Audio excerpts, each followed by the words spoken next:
So, thank you so much, everyone. I think the first session was a very unique and promising session where we have the delegates from the government representation also, and we had the, different views. Lot of attributes were discussed. I think the one thing which is very clung to everyone is the smart warehousing, that how we can evolve the smart warehousing. We'll dwell more, but let me introduce the panel today. We have a very diversified panel. We have a representation which is coming from all different industry verticals, starting with Mr. Balu. So Mr. Balu is from Dr. Reddy's and will be bringing in the pharma attribute to us, and we'll be able to understand that how pharma industry is evolving around the next step for warehousing. We have Jivraj, and from the FMCG, he's been there with Marico with a long time, and he has seen how the industry in Marico has changed or FMCG has changed. He'll be bringing his attributes there also. Then we have Pooja from Horizon Parks, brings a very unique propositions, a Blackstone company, that how the developments are happening world over and how India is changing into the warehousing space also. And so that she'll be bringing. Then we have Mr. Ramit from Henkel, bringing in a lot of experience and is from Henkel. So obviously chemical attributes. Chemical we know is a very different warehousing requirements on the statutory terms and compliances and the flashpoints indicators also. So we'll understand from you, Mr. Ramit, that how the chemical industry is changing. Then we have Mr. Sharad here from the Raychem RPG. He'll be bringing in the engineering site view, that how the engineering sector is changing around us. They do a lot of exports also. How is the export orientation can be touched on from this perspective, that also will touch. And then we have Mr. Manoj, bringing in experience as a service provider from TCI, and he's leading the business there on contract logistics and warehousing. So we'll also like to understand from you that how you see the requirements are changing at your end. So I will start with the discussion, and we can go in the sequence. Mr. Balu, maybe I'll start with you first, that how you foresee the customers or your consumers, which could be your sales organization, demand planning teams, global sourcing teams also, how you perceive the requirements are changing at your side of the business in last couple of years, and what could be the future? Yeah. Hi. Hello. Hi, myself Gopinath. I am from Dr. Reddy's pharma company. So our customers, they need, based on their requirement, fast reactions. Like they don't want to keep more products in the warehouse. Whenever it comes, it should move as soon as possible. That is number one. Number two, maybe based on the, especially pharma products will be based on some of the seasonal requirements also. Like whenever there is a peak seasons, the business wants the faster bringing into the warehouse and store them and then ship as soon as possible, so that it will reach to the customer. Customer is our patient, correct? So those are the high expectations from the our customers. For that, what we are using some of the systems, warehousing management systems, so that we can track the product from any bin and automatically and get it pack and send, ship the products pan India or maybe across the globe. So in that aspect, we have to evolve compared to last 10-15 years. Now we are using more robust systems to fast track the shipments. Okay, so that's what we are planning. Then automatically in the warehouse also, you have to use techniques, so to make it fast. Thank you, Mr. Balu. We'll come back to you for more questions and your insight.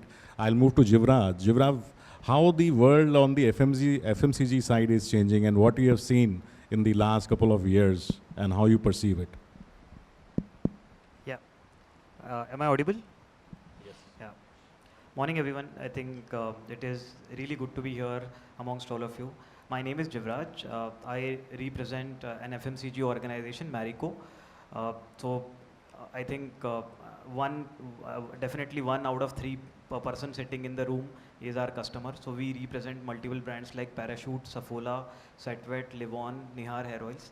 So the portfolio is largely FMCG portfolio.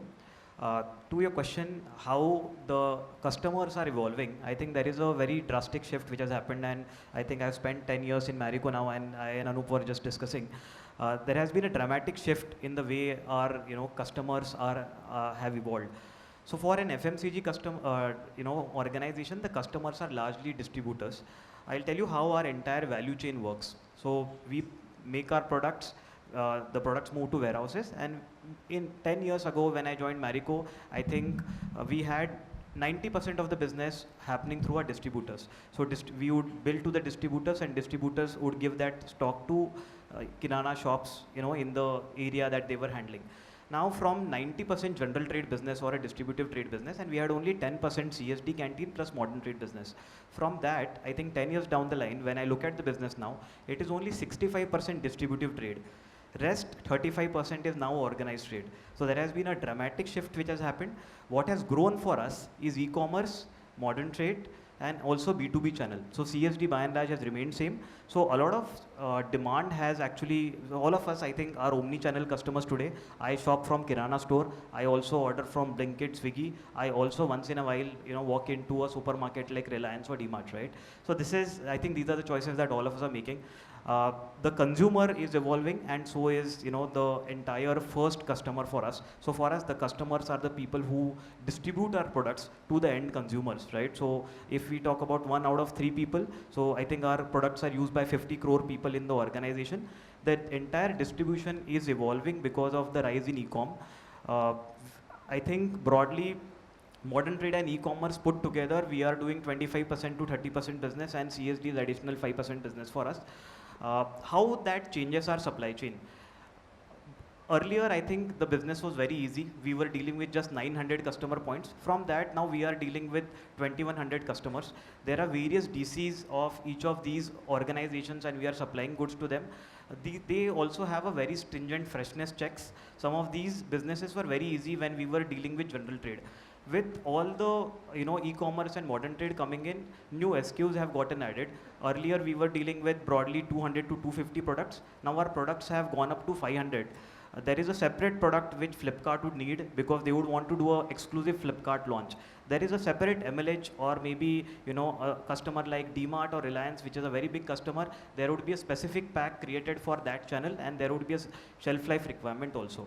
How it has made the warehouse operation complex, I think our average order size has gone down, right? So whatever business we were doing through few orders now that business has become fragmented, and to achieve the same business, obviously the size of pie has grown, right? And the business has become bigger, but overall average order value has gone down for us, and that makes the entire supply chain very complex. This is actually the case in terms of return management process also. As an organization, I think up to 5 years earlier, I had never seen a return of more than 0.5% happening, right? But now with we billing more to e-commerce and modern trade, the return ratio has gone up. So there is a very high complexity and a high return, which is making the entire supply chain complex. So these are the changes which are happening on customer side, and that is where I think we are doing a lot of changes in the warehousing, which probably we'll talk about subsequently. Thank you so much. I think that gives a good insight at your side also, what's happening. We'll go to Pooja and try to understand that how she perceives the global market versus the Indian market. That's one perspective. And the other is how the changes have happened in the last couple of years. Thank you, Anoop. Good morning, everyone. So if I look at a couple of years back, when we used to look at supply chain, we would talk about godowns. Typically, warehousing was 8, 10, 12 rupee thing. Godowns, industrial sheds kind of a thing, no fire norms, nothing, no compliances. But in last 10 years, what we've seen is that the quality of warehouses required is growing every day. When I started working 7, 8 years back in this industry, we were just starting, and for anybody to imagine paying a high double-digit number for a warehouse was absolutely not called for. Then over a period of time, people started to realize what is the benefit of having a grade A facility. Those grade A facilities came up with a lot of advantages for all the partners who worked with us in terms of height, in terms of storage capacity increase, in terms of compliances, which helped them to have more safety for their product, reduce the shrinkage, get the insurances much better. I think more and more the organized players started to enter into it, the private equity players started to enter into it. More and more the confidence of all the global players started to be there in all the grade A facilities, purely because globally they work with these private equity players, these developers. So it was very easy for them to integrate their global requirements within in India with us, purely because of our global expertise. We understood clearly what is it that these companies are internationally applying for. So we immediately adopted to those requirements, and then we came up with these facilities. Today, if I see, we have a 42 million square feet portfolio, and 70–80% of that is occupied by all global multinationals, and these are the companies which globally work with us. Blackstone today has a 1.2 billion square feet portfolio in industrial and warehousing, but India, as everybody knows, is the most promising country today.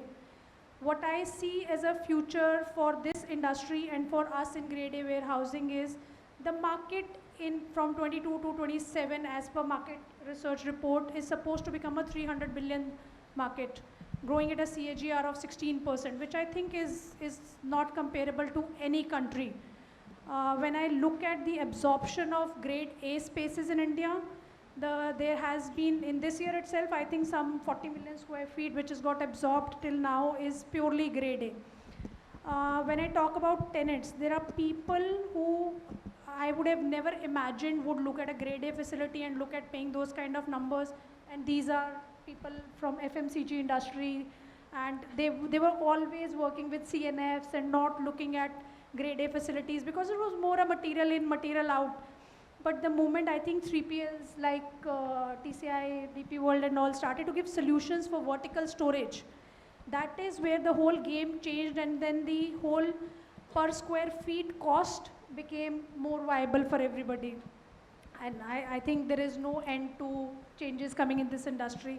Every day we keep on hearing new requirements, new specs, people looking at optimization. Thank you, Pooja. I think in a short few minutes, you've been able to give a very wide derivative of the industry. So that really helps. We'll move on to Ramit. But before we move to Ramit, I think a very valid point. This business is growing at a 15 to 16 CAGR percentage, right? So there is a huge potential that what we have across India. Yes, India is a promising land. And that's the reason you see a lot of FDA investments are directly coming. You see big organizations like Blackstones and many others also investing in India. So yes, there are huge promises, but I think I'll go to the first session. These huge promises are coming because of the consumer. We are a very big consumer market, and the consumer is driving us for that change. We move to Ramit to understand the perspective from the chemical industry. Yeah, thanks Anoop, and thanks for the great introduction as well. So so I represent Henkel. We are a specialty chemical company. We are into adhesives, we are into shampoos, we are into detergents and so on. We are a German company. So, and I can actually pick up from where Pooja left, because, I am pretty much on the other side of the table that Pooja mentioned. So, when I started my supply chain career, more than let's say 1.5 decades back. So, one of the first assignments that I had was to modernize our warehouses. And I was actually, the CNFs that Pooja talks of. So I was actually visiting those CNFs, and one would feel scared to go inside those complexes. The sacks were kept on top of each other. There was always the danger of them falling down and so on. From there to today, last year we inaugurated our in-house ASRS facility. I think we've come a long way, and I would say, the Indian logistics industry, has come a long way. I think so we've modernized in a very short, very quick span of time, and we've modernized and you know, in a very, let's say, professional manner now. So we are very far away from where we used to be. So I think that's one big key change. To me, that's like a macro change that has driven us. From specifically on the chemical side of the, you know, on the chemical industry, for us, safety is paramount. So most of our logistics partners, and I see, you know, a lot of them in this panel sitting, you know, also in the audience, they recognize very well that in the chemical industry, safety is paramount. Within that, of course, Henkel, for us, you know, safety is a boundary that we do not cross. So from that perspective, you know, it becomes extremely important that a warehouse is an example of that safety that we embody. Yeah. It used to be that a warehouse used to be on the outskirts, and you know, it used to get you know, it used to have a passing mention that we have so many warehouses in India and so on. Now I see more and more that, you know, even in the pitch that my sales guys make, you know, they are actually including photographs of the warehouse to show how state-of-the-art warehousing we have, how much of automation we have, how good a customer experience we can deliver through our logistics networks, through our warehouses. That's already a sea change, but I think there's much more to come. I would say we are at the beginning of the journey yet. Thank you so much, Ramit. I think that gives a great insight, and I think the safety aspects or the ESG aspects also gets well covered with your mention, and I think that's one of the attributes which is at the forefront of the government also, and we are seeing a lot of changes which is happening on the modern warehousing requirements. So thank you so much. We'll move to Sharad. Sharad, over to you to tell us a little bit more about the, you know, engineering sector that you are working at, how the things are changing there. Hello, hi. Good afternoon, everyone. Thank you, Anoop, for giving the opportunity introduction. So I think everybody is scared of the changes, and I heard my fellow panelists talking about a lot of changes happening. Similarly, I think when I again started our career, or when I have been seeing the supply chain or warehouse and logistics, and especially in the industrial segment or engineering company, we were very, very slow. So we first, you know, modernized our plant, industry, machinery. But logistics and warehouse was the area where was, you know, we were not much bothered, I think, because there was no need for us at that point of time. But now we see our customers are pushing us. So we used to work in the MTO kind of environment where customers give the order, we go and buy the material, we'll prepare at our own time and deliver it. I think that is no more the reality. Now we have been pushed by customer, you know, can you give instant? You know, we were talking other day and said, if Amazon can deliver in 1 day's time, why can't you deliver next day? I said, this is an industrial product, but doesn't matter. He said, customer want it. Now the things are coming, Amazon used to deliver in 1 day, now Zepto is delivering in 10 minutes time. Why can't you deliver in 10 minutes time? And I think this is forcing us to think, even the companies which are industrial, engineering company, how to speed everything. And to make this speed happen, I think the warehouse and logistics play a very crucial role. As I think, you know, Ramit was talking about a warehouse where again the very old corner, you know, dark, no compliance, no safety standard. Now I think we have been pushed that it has to be modern. You know, the customers, you know, we also sell a lot of product to the Europe, and they are pushing us to have customized packaging, ESG compliant, sustainable packaging, and without being the warehouse modern or without being the change in our own logistics, we will not able to make it happen. Lot of push on the supply chain to have the complete traceability from end to end, and I think that is where our warehouse and logistics play a key role. So if I see, even I started this company about 3 years back, that was now, I think one of the biggest tasks we have taken to how can we modernize our warehouse. Our sales is increasing and it requires more and more space, but we don't have enough space.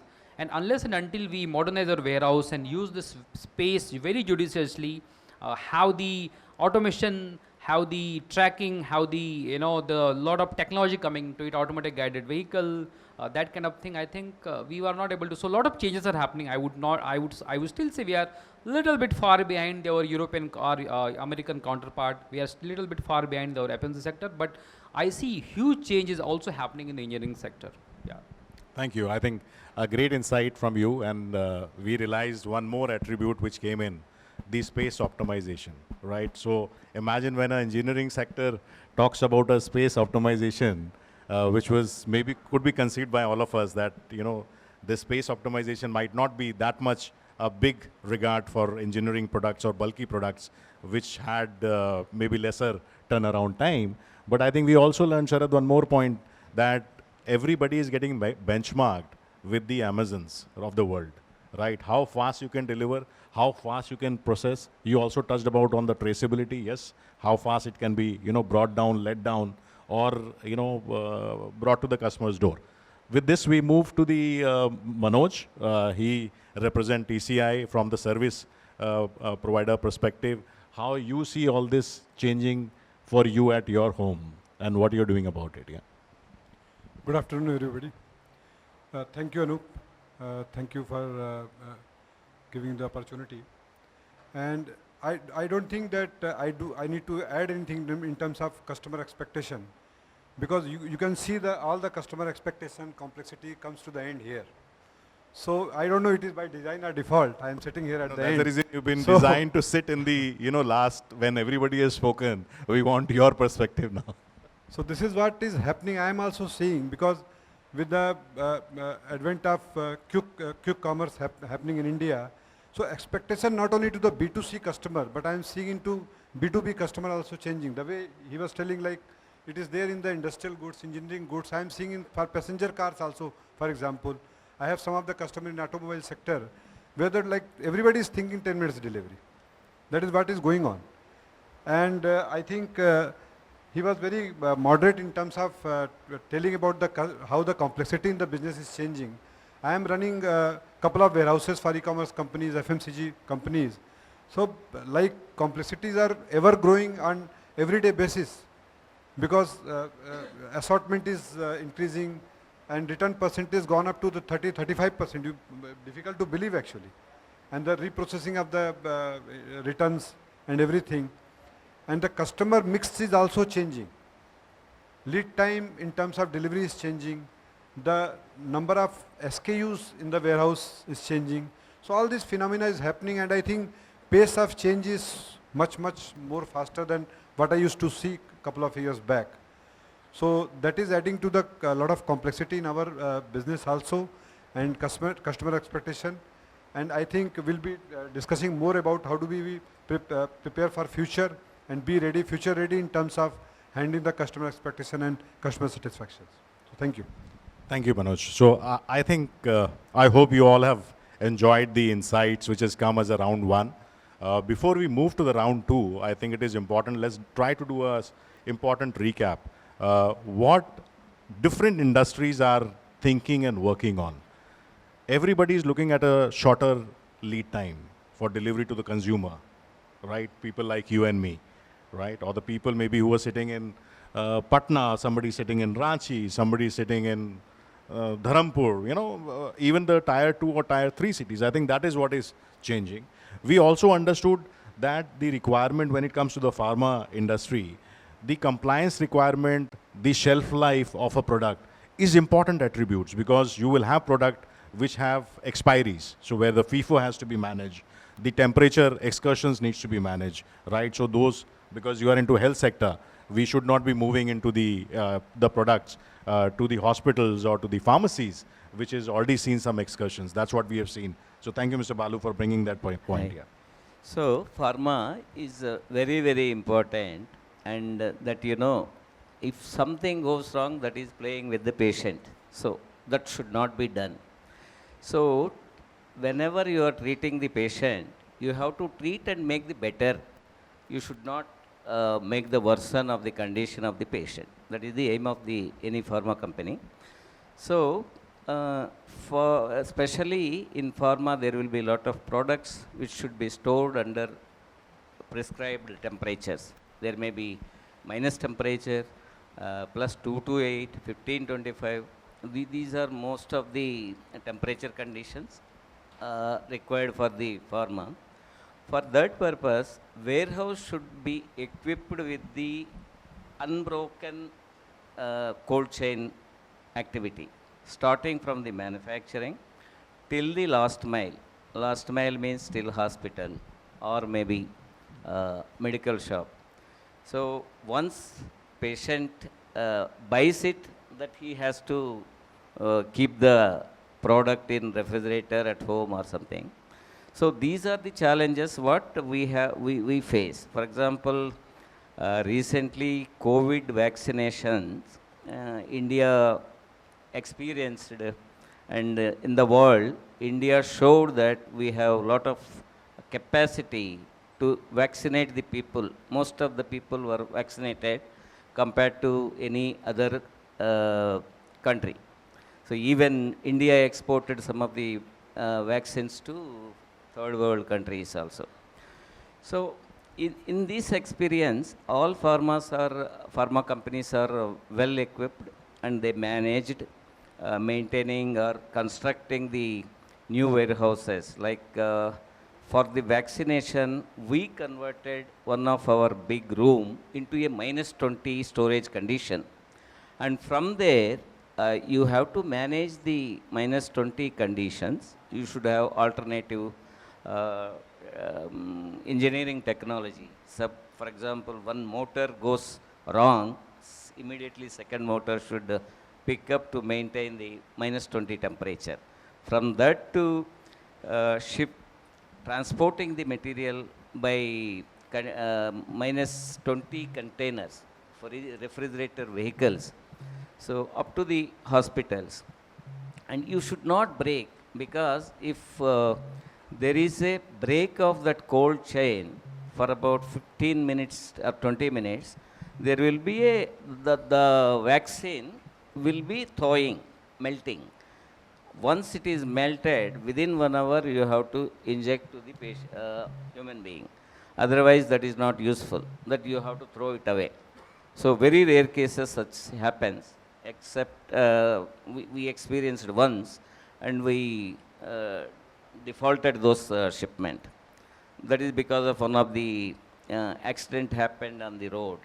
So these are the challenges. Apart from that, the warehouse also should maintain the FIFO method to understand, to give the first batch in, batch out. And then the expiry date should be properly managed by the warehouse management system, whatever new systems are coming in nowadays.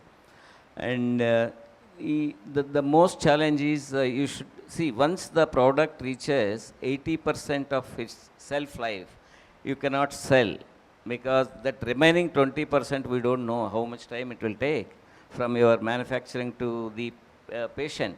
So hence, after 80% reaching, you have to withdraw and destroy those products.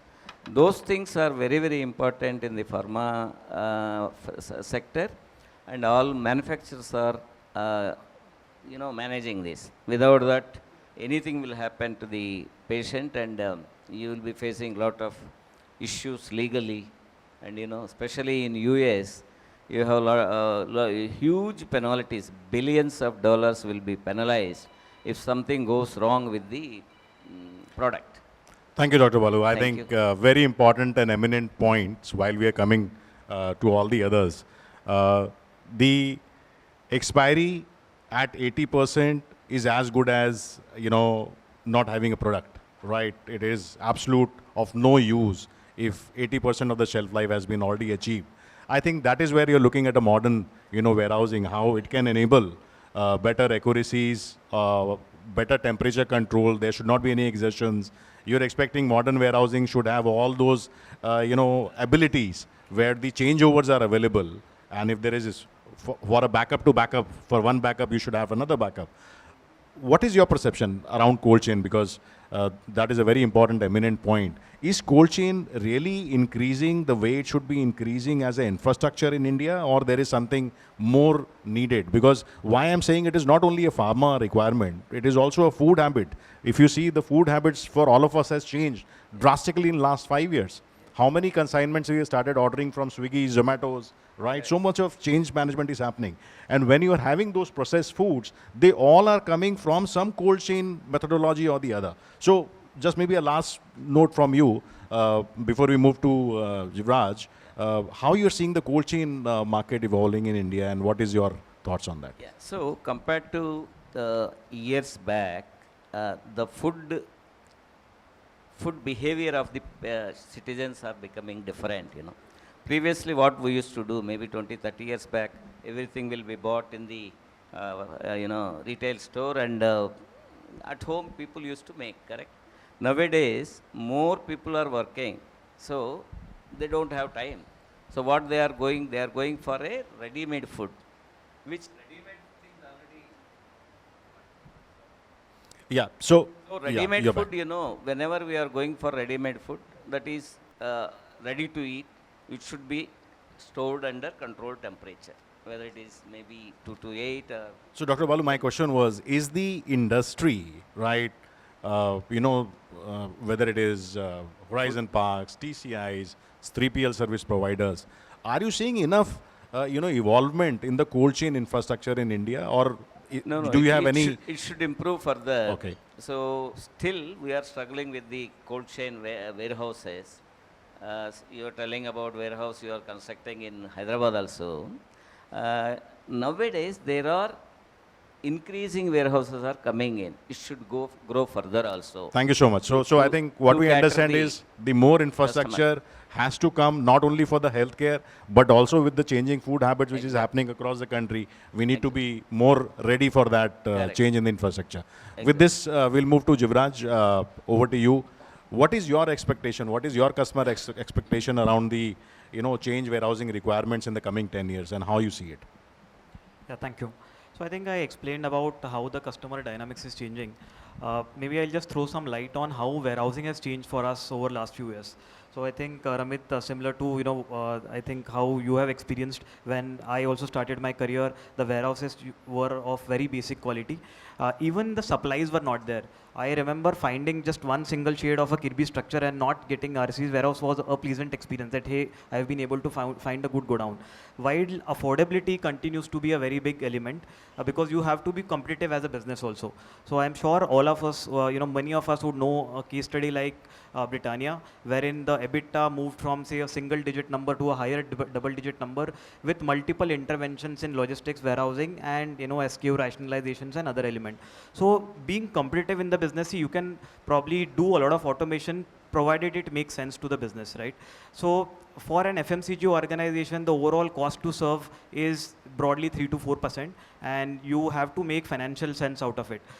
When probably we were in this journey of warehouse modernization, I think the first step for us, honestly, 7-8 years ago was putting pallets. We did not have pallets, we had tarpaulin, and a lot of CFCs were directly getting stored. I remember I driving a project wherein I first got the pallets approved. I had to prepare a business case for it. Hey, this is my productivity gain, and this is how loading unloading charges would go down. So this is where earlier pre-GST, we had 37 warehouses, right? Because you used to have that central sales tax element. And so for you to modernize, there has to be a certain scale. That scale was missing. After GST, I think from 2017, in next 2-3 years, we consolidated a lot of our warehouses.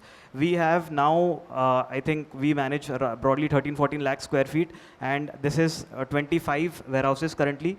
We again did our network study, right, with some of the leading companies, and I think experts like you only help us in some of this thing, where the supplies are coming, where there is grade A supply and bigger infrastructure and labor availability, transport availability, and all of that. I think our new network is now suggesting 23 warehouses. With this, what is happening is we are obviously getting scale, right? Earlier, I think we used to talk about the rate per square feet.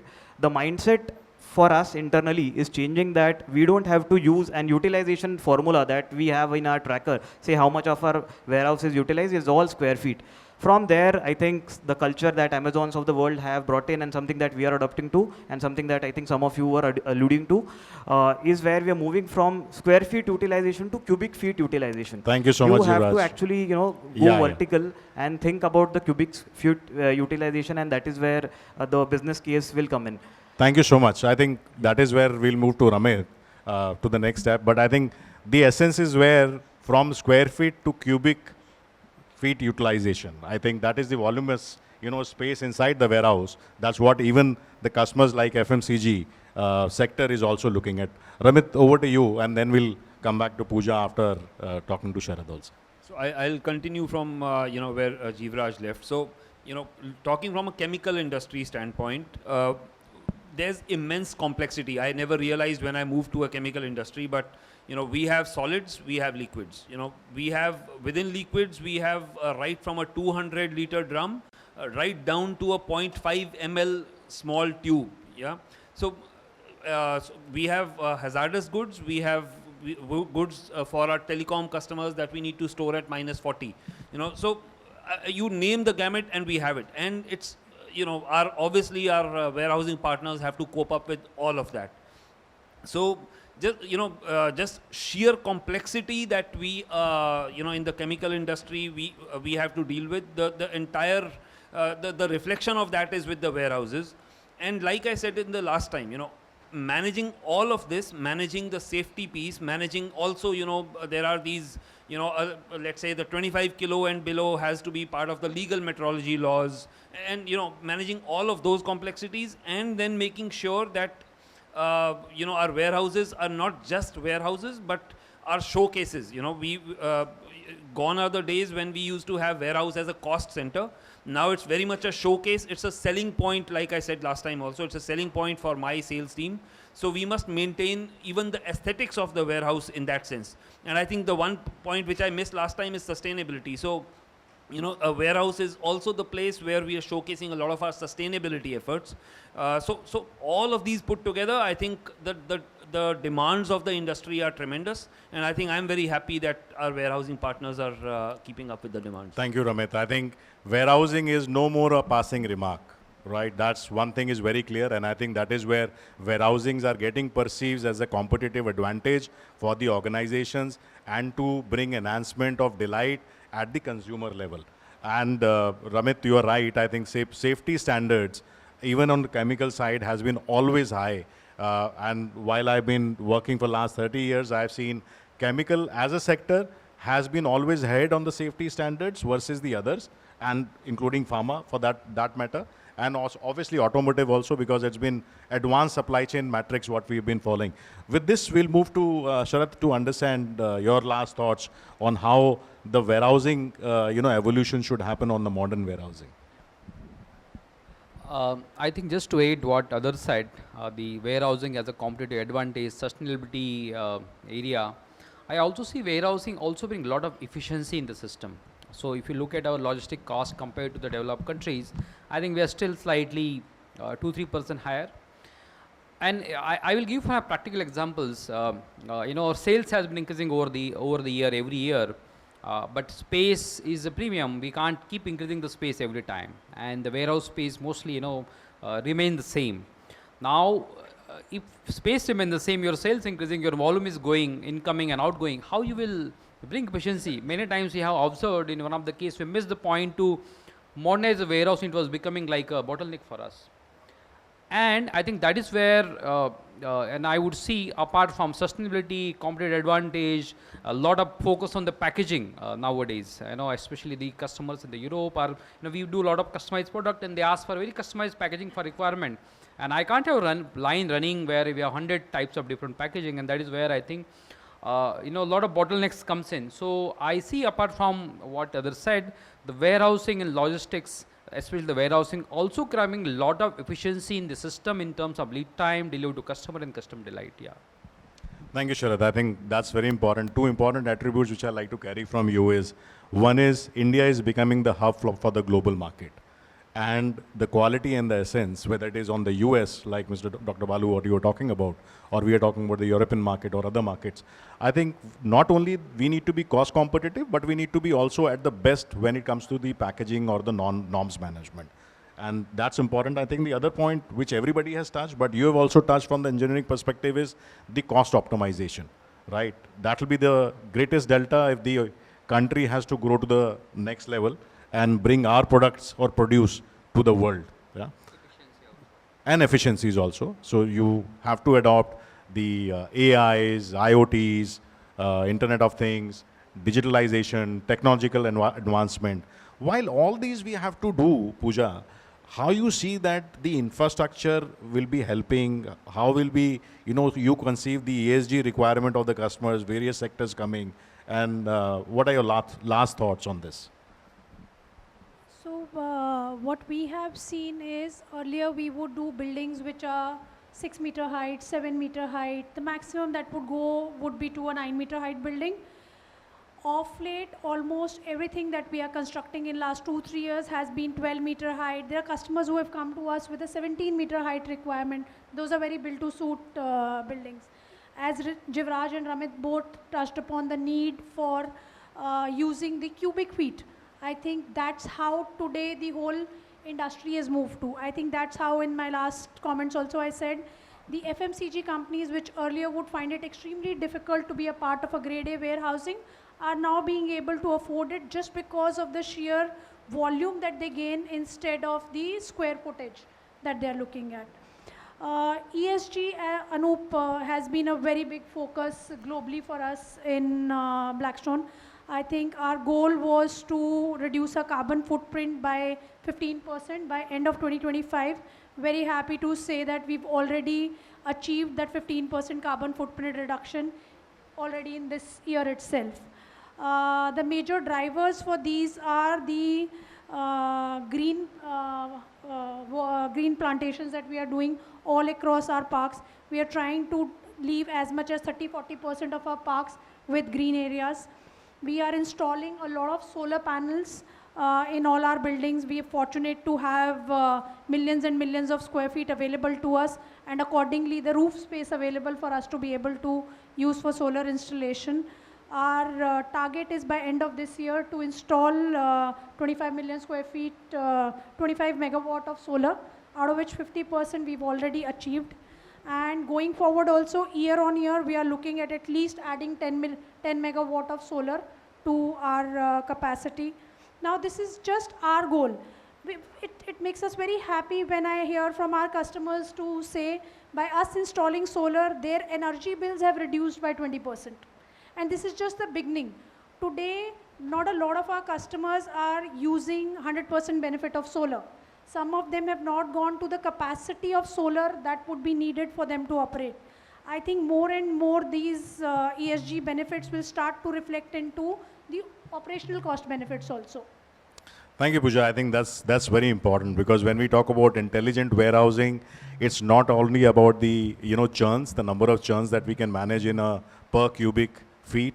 It's also about how intelligently we can reduce the cost, how intelligently we can reduce the carbon footprint, how intelligently we can bring the green energies into our warehouses model.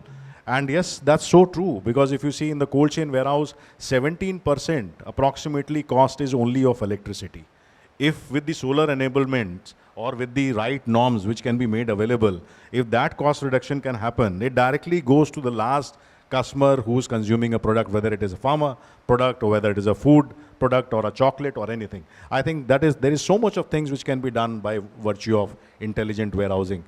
What are your thoughts towards the end after listening to everyone, and especially on the TCI? What changes are you thinking of driving in next 10 years or 5 years from now? Manoj. So I think we talked about how the customer expectation is changing, how the overall our aspirations in terms of warehousing space is changing. So what I see with these changes happening, I have started seeing from our customers that change in their approach.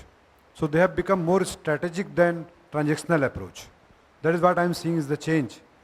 And I can give you some of the examples. Globally well-known large MNCs who have a global footprint, they have used logistics and supply chain design and overall partnership approach for creating a differentiation in overall their company offering as well as the competitive advantage tool. You name any company like Toyota, for example, Zara, the way they have done it. And I have been seeing like the companies I have been associated 20 years back, for example, the customer who came to India and we have been working with them for the last 20 years, I am seeing tremendous amount of value we are able to generate for each other.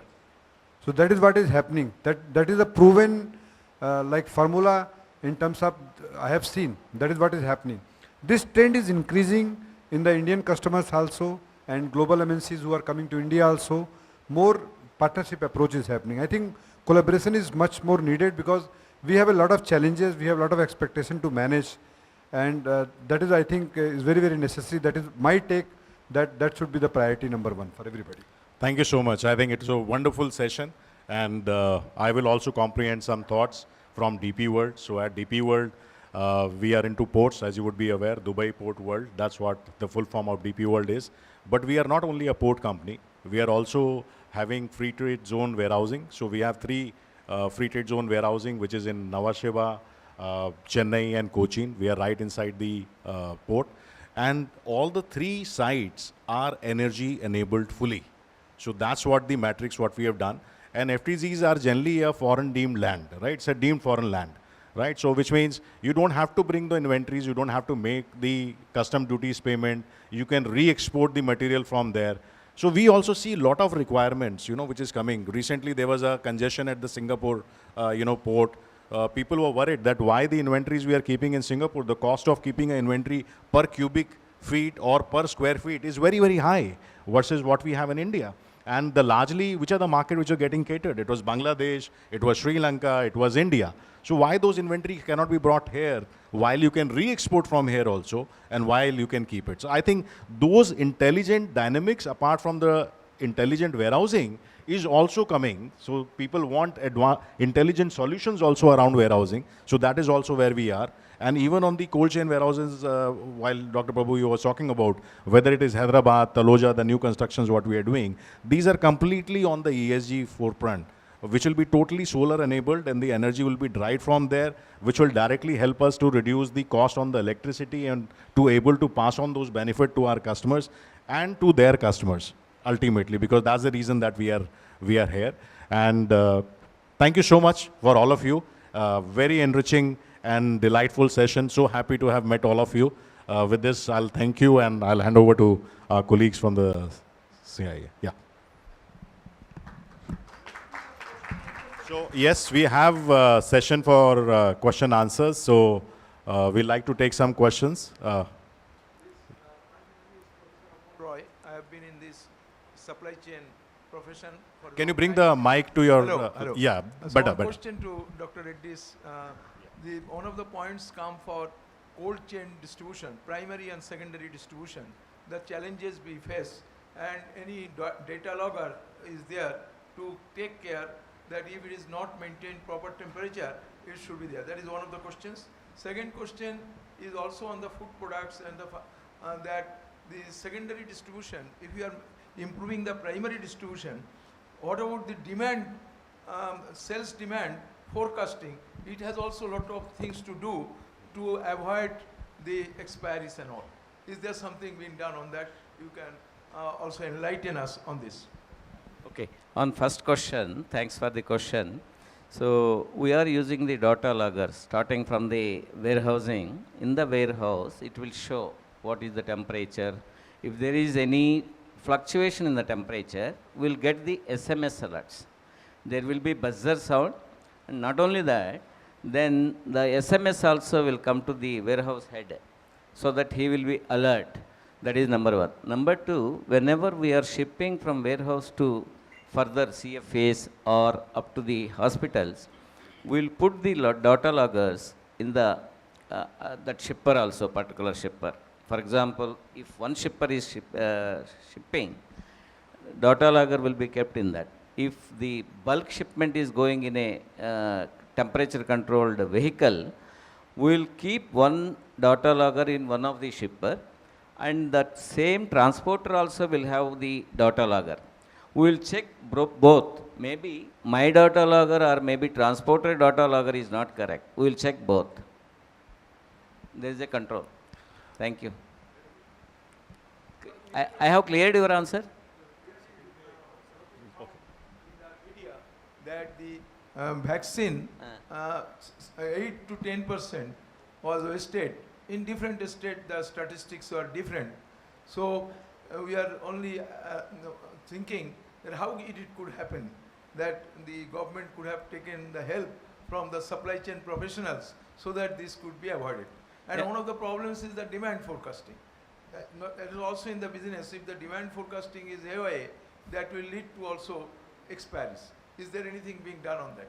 So I think I'll just pick on that point. I'll just divide and fragment this question. So I think the first point was on the data loggers management. I think Dr. Balu has already, talked about it. The second question is largely on the second deliveries and how it can be, facilitated in a smart manner so that we have lesser wastage. Whether it is in the FMCG, segmentation, whether it is the pharma segmentation. So I think, Manoj, why don't you pick this point on the secondary distribution?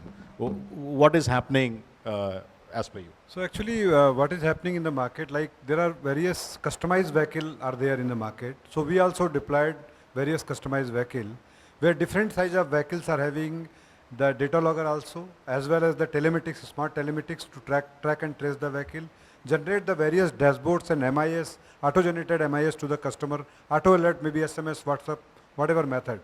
That is point number one. Point number two, that there are various vehicles. In one vehicle, you can maintain two temperature.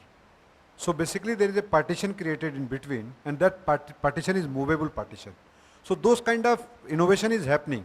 What I was talking about, once you have a long-term understanding and partnership with the 3PL or any service provider for that matter, the investment will be there from both sides in terms of developing such innovation, fostering such culture for innovation and development for the end customer experience, and like the sensitivity, what you are talking about in terms of maintaining the temperature till the end delivery.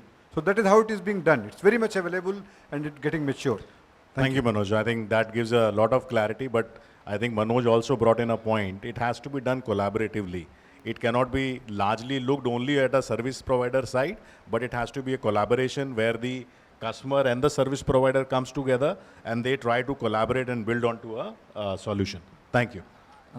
Just wanted to add one more point. I'm Mandar from Sun Pharma. Mandar, just a second. I think there was a question on demand forecasting also. So maybe I'll ask Sharad to just give a clarification. So I think the forecasting, if you look at last 20 years, it has really evolved. So there was a time when somebody sitting in the office will do something in Excel.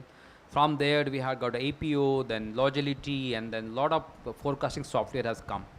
But I would say still we are catching up because the change is so fast. The customer, the variability, the overall change, the modern trade to a lot of e-commerce, and then what customer want, and then a lot of these global events happening. Suddenly we had COVID, and then after that we had multiple wars. Then we had a Red Sea attack. So the change is so fast. Sometimes it becomes very, very difficult to predict what is going to happen. But having said, I think the current at the current state of condition, like a lot of companies and a lot of software and a lot of tools has come up which are AI, ML, data driven, which are able to predict at least maybe 70-75% level. But forecast is forecast. It can't be 100% right, I think. But we are always in the catching up mode to predict what exactly customer are looking for. Yeah. Thank you, Sharad. I hope that answers your question. So Mandar was the next one. So I was just wanted to add some point in last point regarding the data logger and all. So even transporters, they have got their systems in that, and whenever there is a temperature excursion, they track the temperature in their own portals, and then they give to the companies from where it is being picked up. And basically, if there is any temperature excursion, if it is high, then system will automatically throw, their report will throw, and it will come back to the parent company. You can have the escalation matrix.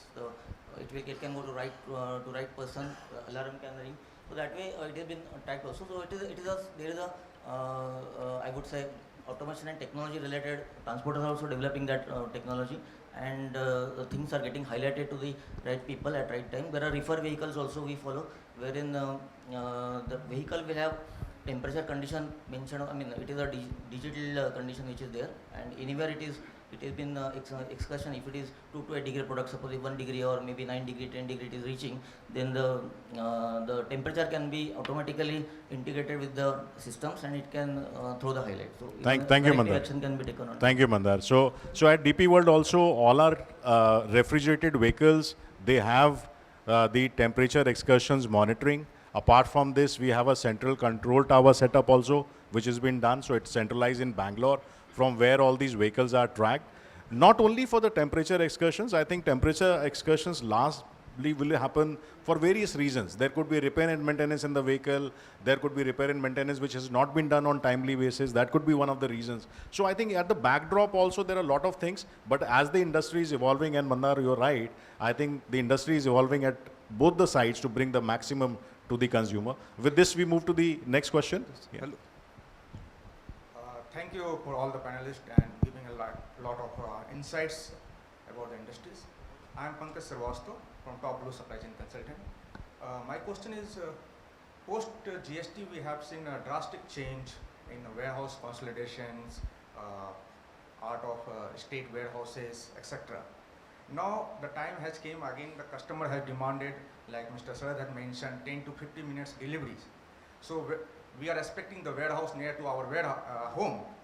So how you see the change in the industries and what will be the future of the warehouse? So my request to all of you while raising the question, I think the topic today is intelligent warehousing. So we'll have to keep that essence in our mind, but we'll definitely touch your perspective also. I think the e-commerce is the buzzword now, right? When you talk about the e-commerce, it's all about delivering to the customer when the customer wants, right? So if you want a salt at your home, right, within 20 minutes, is there a solution which can be derived? That is what we are trying to do. Now, how the intelligent warehousing can, refer to that, I think those are some of the attributes which we have already tagged. Traceabilities in the warehousing, can we increase that speed, right? Today, for example, we also touched upon a point where the SKUs per line have reduced, right? So maybe earlier the pack of a, order which was taking only 20 minutes, now maybe it is taking more for the similar type of quantities. So I think these evolutions will happen. This will continue to happen. But how we can bring the digitization technologies together, how we can integrate these systems which is at the customer ends, we also discussed about the omni-channel. Omni-channel is how the marketplace can be brought at the door of the warehouse. From the warehouse, how a transporter can be getting an alert into his systems or his ERPs for the delivery to the end consumer. How the customer can get an alert that is my order packed, whether it is on the road or not. So those things will happen. But Manoj, something you want to add here? Yeah, I just wanted to add what Anoop is telling. I just wanted to add to that. The role of technology will be very, very crucial going forward. You need a smart data analytics in terms of forecasting the demand, how the pattern of demand will be there. The way we were discussing, like business is shifting from traditional method to the modern trade more and more, and this will go on happening like if you see, we were talking about everybody expect 10 minutes, right? Everything. So more data analytics, more application of generative AI, more blockchain applications, those kind of technology will evolve. Unfortunately, cost as of now is not so much compelling to adopt like right away, but this is in making. And I think technology will definitely play a major role beside infrastructure development and skill development. Of course, everybody is working on that. So that will be the crucial. So closing remarks to your question, I think the intelligent warehousing has to be adopted with technology, has to be integrated with the marketplace, has to be integrated with the distribution partner, right? And that visibility has to be provided to the last customer. The moment we have those integrations at various levels completed, that is where the speed can be, can become 10x. So that's what can really happen. Yeah. I think I'll Thank just you for add to your it. answers. Actually, the things which I want to address is, expecting the answers is, see, the predictive analysis, the integration, the intelligence, the smart warehousing, we all are already practicing it, okay? The challenge is infrastructure and the logistic, the lead time, Yeah, maybe if the I kind could. of traffic we have in the Mumbai, like in Bhiwandi, from warehouse to coming on the main road, it takes hours, okay? So in that circumstances, when we're talking about 20 to 15 minutes of deliveries, how it can change the warehousing industries, okay? Will we go back and come up with the small warehouses near to our home, okay? Or we continue this high-end warehouses, to meet the need. So I'll pass on this question to Pooja, but I think before I pass on to Pooja, I need to and to you also, Jivraj. I think we also need to understand one perspective, because we all are logisticians, right? With years of experience, we are sitting here. Which company which has created the maximum black stores or warehouses is profitable today? And why they are not profitable, right? Because when the moment you want to come into a 20-minute radius of a delivery, the per square feet rental what you pay is 2 to 3 times than what you will be paying in Bhiwandi, for example, right? So I think there is lot of space which is getting created, lot of niche is getting created. People want to come in that niche, but how sustainable it is over a period of time, that needs to be evaluated. With this, I'll ask Jivraj and Pooja to add some thoughts here. Yeah. So I think I'm audible, right? So the question is, I think you are posing a question on the networks of the future. Earlier we had more warehouses, then consolidation happened, but now obviously there is a demand which one is trying to service in a shorter lead time. To obviously, from service level perspective, more nodes will help you, right? I'll tell you my first-hand experience, and we recently carried out our network activity. So from 37 to 25 warehouses. Now, if we just look at an earlier, cost used to be the key criteria, right? So while what you're saying is, absolutely bang on whether this is sustainable or not. However, if we were to do this kind of network study way back in 2017, our network of the future would show 16 to 18 warehouses where my cost is at a sweet spot, right? And we would probably go ahead with that. Now I think we are not going down below 23, right? The way the business mix has changed, so in that I was explaining that there is general trade, modern trade, e-commerce. So some of these customers really need a shorter delivery window. If I have lesser footprint, then it's gonna be a 2-day transit for me. So consciously we are not going below 22, 23 because we simulated all that. We did all of this in Coupa and all that, and it really shows a drastic drop in the service level.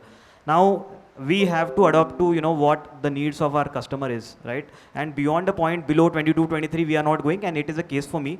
It could be different for every business. So to your question, I think it is a function of what is your business mix. If my business mix tomorrow becomes more of e-com, who knows, I may have to add some nodes, right? Because eventually I am creating this infrastructure for servicing customers. But if something changes, and if this is not a sustainable change, then we go back to distributive trade where 80-90% happens through distributor, wherein there is a pipeline inventory of 7 days at distributor point also. I may consolidate further. I think going by the current trend, we have stopped further consolidation. We really see that service level drops if we consolidate. Our tools suggest that the cost could be obviously better if we just go to 4 regional warehouses across India, and we don't need, because I think we have logistics available, all sort of solutions are there. But like you're rightly pointing out, the lead time gets impacted. So we have stopped further consolidation. Are we going to add more warehouses? I don't think so at this point in time. But if some of these channels of the future become so big, right, then probably we may have to take a step back, and some of these things can happen. Not everywhere, not in tier 2 cities, etc. But in some of the critical markets, we may move closer to demand center. Thank you, Jivraj. I think that helps us to get a clarity. And I think pre-GST, if there were 26 warehouses, if an organization had, post-GST, we had brought it to 16 warehouses, just to give you a benchmark, not referring any sector or any specific customer. But you see, then these 16 warehouses are further coming up to 23 or 21. Why these are increasing, right? When the exercise post-GST was done to reduce them, I think they're increasing because people have realized that we need to be near to the customer, right? How we can increase our speeds, that's what is leading us. So thank you so much for asking that questions. Any other questions we have? Hello.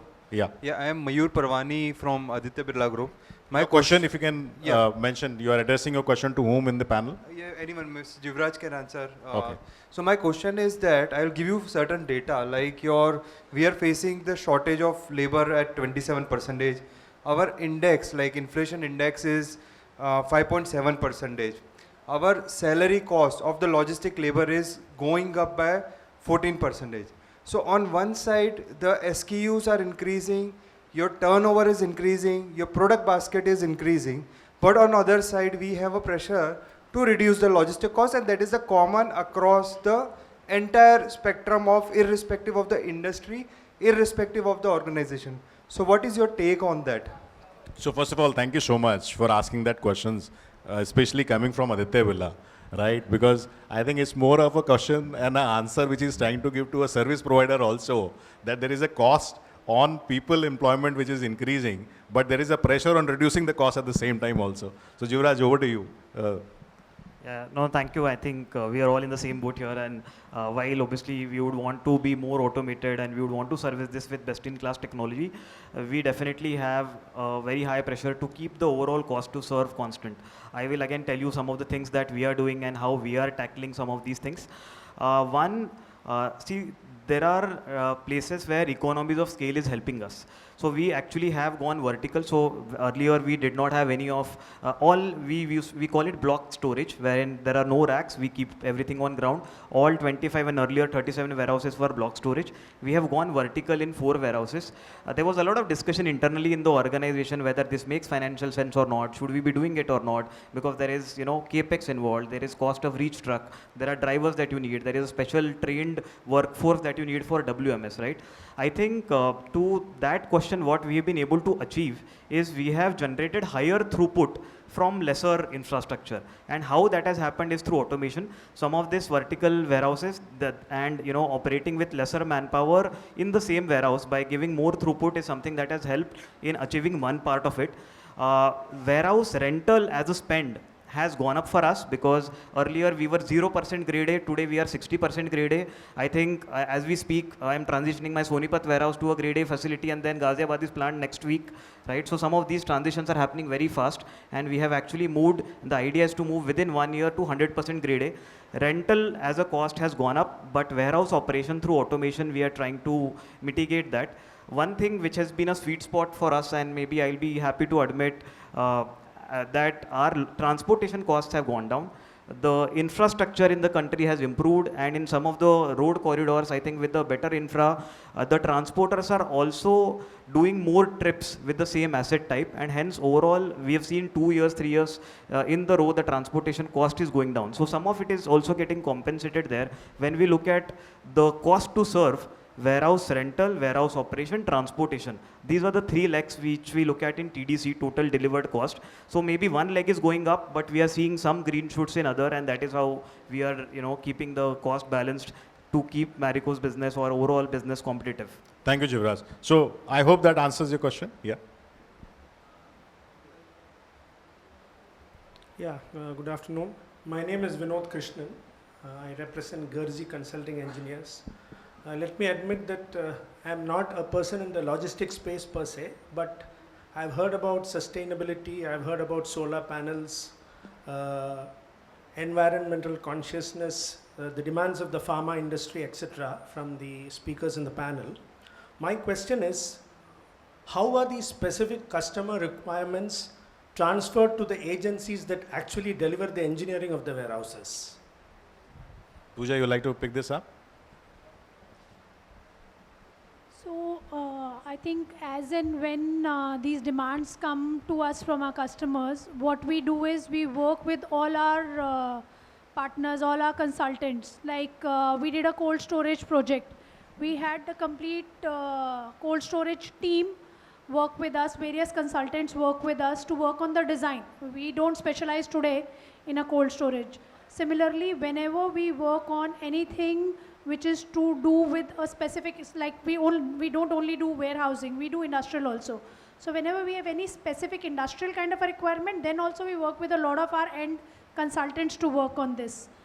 Now, in particular to the ESG benefits being passed to our end customers, I think anything that we do in terms of ESG, whether it is to do with solar, whether it is to do with leaving green spaces, everything in turn is a benefit passed on to our end customers in terms of energy savings, in terms of creating more environmental rainwater harvesting, whether it is to do with sewage treatment plants being installed to reuse the water for flushing, to use it for irrigation. I think we are already passing all those benefits to the end customers. And I think I'll just add one more point. If your question was specific to a partner, see, even in the warehousing today, when we talk about the solar, there are 2 options which are available. We can go heavy capex or we can go on OPEX model. So there are partners who are available. and we can work on a gain share model, right? So that they also get some returns on their investments, and there is something which is derived back as a saving which can be passed on to the customer also. I hope that answers your question. Yeah. Thank you. Thank you. Very Thank much. you. Any last question we have for the day? Yeah, please.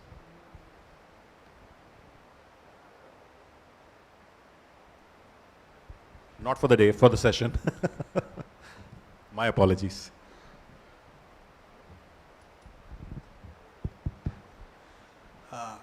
Good morning.